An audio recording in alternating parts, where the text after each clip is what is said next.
दिल्ली में मानसिक रोगियों के सरकारी शेल्टर होम में 14 लोगों की मौत से हड़कंप, मंत्री आतिशी ने दिए जांच के आदेश। राष्ट्रीय राजधानी दिल्ली के रोहिणी इलाके में मानसिक रोगियों के लिए बने राज्य सरकार के शेल्टर होम आशा किरण में रहने वाले 14 लोगों की मौत होने की खबर से हड़कंप मच गया है। दिल्ली सरकार की मंत्री आतिशी ने मामले की मजिस्ट्रेट जांच शुरू करने और 48 घंटे में रिपोर्ट सौंपने के लिए कहा है। इनमें से 23 मौतें पिछले 20 दिनों के दौरान हुई है। यह सनसनीखेज मामला दिल्ली सरकार की ओर से मानसिक रूप से कमजोर लोगों की देखभाल के लिए संचालित एकमात्र संस्था रोहिणी स्थित आशा किरण शेल्टर होम का है। दिल्ली सरकार की मंत्री आतिशी ने इस मामले में एसडीए स्तर की जांच करने और 48 घंटे में रिपोर्ट सौंपने के निर्देश दिए हैं। आशा किरण शेल्टर होम रोहिणी में 15 जुलाई से 31 जुलाई के बीच 12 लोगों की मौत हो गई थी। इनमें 10 महिलाएं और 2 पुरुष हैं।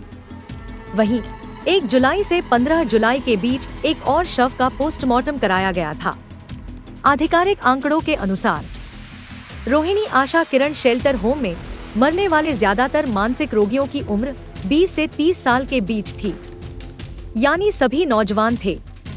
उनकी मौत का कारण फेफड़ों में इन्फेक्शन, टीबी और निमोनिया सहित स्वास्थ्य की कई समस्याओं को बताया गया है। वेस्टर्न घाट में माइनिंग पर केंद्र सरकार ने लगाई रोक। वायनाड लैंडस्लाइड के बाद लिया फैसला। पश्चिमी घाट का प्रस्तावित इकोलॉजिकल सेंसिटिव एरिया 56,825 वर्ग किलोमीटर में फैला है। इस इलाके में प्रदूषण बढ़ाने वाली गतिविधियों को रोकने और वनों की कटाई बंद करने की जरूरत है। वायनाड में हुई भूस्खलन की घटना के बाद केंद्र सरकार ने बड़ा फैसला लिया है। सरकार ने वेस्टर्न घाट में माइनिंग के कार्यों पर रोक लगा दिया है।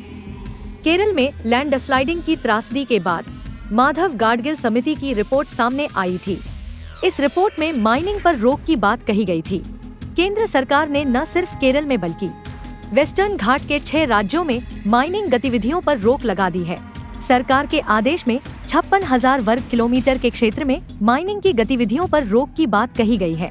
केरल के वायनाड में पारिस्थितिकीय रूप से कमजोर क्षेत्र में भूस्खलन हुआ। इससे पश्चिमी घाट को पारिस्थितिकीय रूप से संवेदनशील क्षेत्र के रूप में अधिसूचित करने में सरकारों की विफलता फिर सामने आ गई है।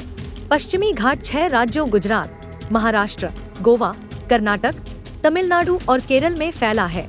इस 1500 किलोमीटर लंबे पश्चिमी घाट के इलाके में पश्चिमी तट पर संरक्षित क्षेत्र और विश्व धरोहर स्थल भी हैं। देश में पश्चिमी घाट हिमालय के बाद सबसे अधिक भूस्खलन संवेदी क्षेत्र है। कौन नहीं चाहता सस्ती दवाइयाँ? दिल्ली के लोगों, अब टेंशन छोड़ो। महंगी दवाइयों की झंझट खत्म। हेल्पलाइन फार्मेसी यूसुफ सराय में मिल रही है 50% तक की छूट। जी बिल्कुल, आपने सही सुना। अगर दुकान जाने का मन नहीं तो भी फिक्र मत करो। घर बैठे बैठे ऑर्डर करो और कुछ ही घंटों में पाओ घर पर डिलीवरी। हर तरह की दवाइयाँ मिलेंगी आपको, वो भी बड़े आराम से। नीचे नंबर देखो और झटपट ऑर्डर लगाओ। तो फिर देर किस बात की? हेल्पलाइन फार्मेसी से फटाफट ऑर्डर करो और बजट में रहकर अपना ख्याल रखो।